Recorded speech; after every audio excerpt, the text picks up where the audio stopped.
Moolah's troubles continue. Bitstamp sides with the government, and I was going to sell my coins, but then I got high.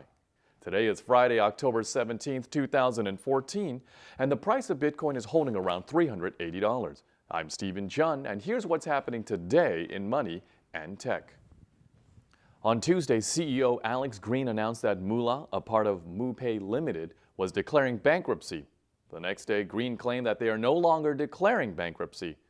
And then yesterday, news reports emerged that Alex Green may not actually be his real name, but rather an alias being used by a well-known internet scammer known as Ryan Gentle or Ryan Kennedy. Got all that?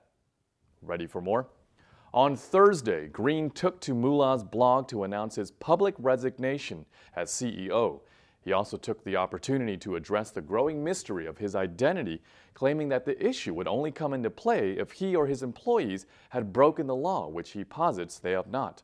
Green also takes ownership for the failings of Moolah, stating, "There is no scam here, no matter how you look. There has been poor management, however, and that is my fault. It's time to rectify that so the remaining employees, our investors, and our customers have a good shot at making something of what I've built." Of course, because his whole saga is something right out of the pages of a Michael Crichton novel, it doesn't end there. Also Thursday, Jackson Palmer shared a video that Green had sent him to be shared in the event the worst happened. Of course, all this still begs the question, where is he? Well, it is now being alleged that Green is in Japan with a woman named Chelsea Hopkins, who is identified as the company director of Torihiki Limited, the holding company for the MintPal exchange. It's worth noting that Green actually owns 48% of Torihiki Limited. On a positive note through all this, MintPal has been able to manually manage withdrawals, and many users are reporting that they are able to receive their funds. Bitcoin exchange Bitstamp has told users that all accounts not verified within the next 28 days will be handed over to government authorities. Bitstamp released a statement explaining, "We believe it makes good sense for us to act in a conservative fashion and to do our best to safeguard the integrity of the system. After the due diligence process is complete, the remaining funds will be subject to government seizure for uses hopefully related to consumer protection and law enforcement education in this new area of commerce." Bitstamp has insinuated that the reason for this decision was the company's needs to follow the UK anti-money laundering and know your customer laws. Bitstamp has also reassured that no forfeited customer funds will go to the exchange itself. Queensland, Australia's first Bitcoin ATM, located outside the Roastery Cafe in South Brisbane, has been seized due to alleged role in a national drug bust. The cafe is believed to have been the front for a multi-million-dollar methamphetamine traffic ring, and the machine's transactions history is currently being analyzed. The 34-year-old cafe owner, who owns 12.5% share of the ATM, is currently being charged with trafficking ice and cocaine over a 3-year period. The drug ring has been linked to the infamous Bandidos bike gang, which has been under investigation since 2012 for various violent and drug offenses. As Superintendent Mike Nealon states, their entire being was greed, their motivation was money, and they were ruthless in how they went about it. A dozen men currently face charges for their involvement in the ring, and Australian authorities are looking to the country's Supreme Court to freeze their assets under criminal proceeds law. Software developer Filippo Valsorda released a new Bitcoin security tool to GitHub following his presentation at the Hack in the Box conference in Malaysia on Thursday.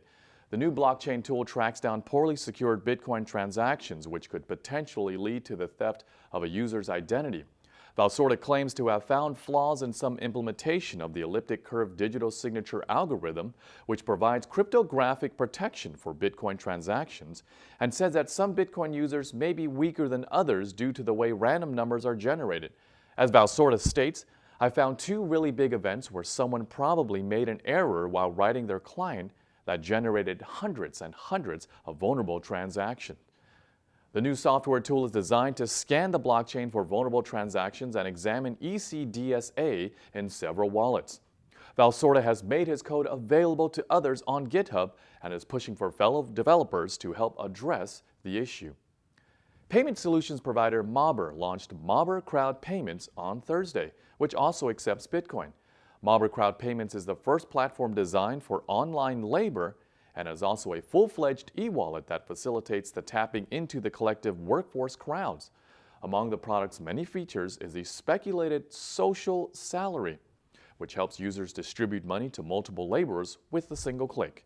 Crowd Payments is designed for professionals, businesses, and platforms, and offers its services free of charge to the latter two entities. Cannabis Coin is high on the digital currency scale, having recently joined forces with a medical marijuana dispensary in Arizona to allow customers to trade in their cannabis coins for, you guessed it, grams of cannabis, or as it's known on the street, the weed. One coin purchases 1 gram.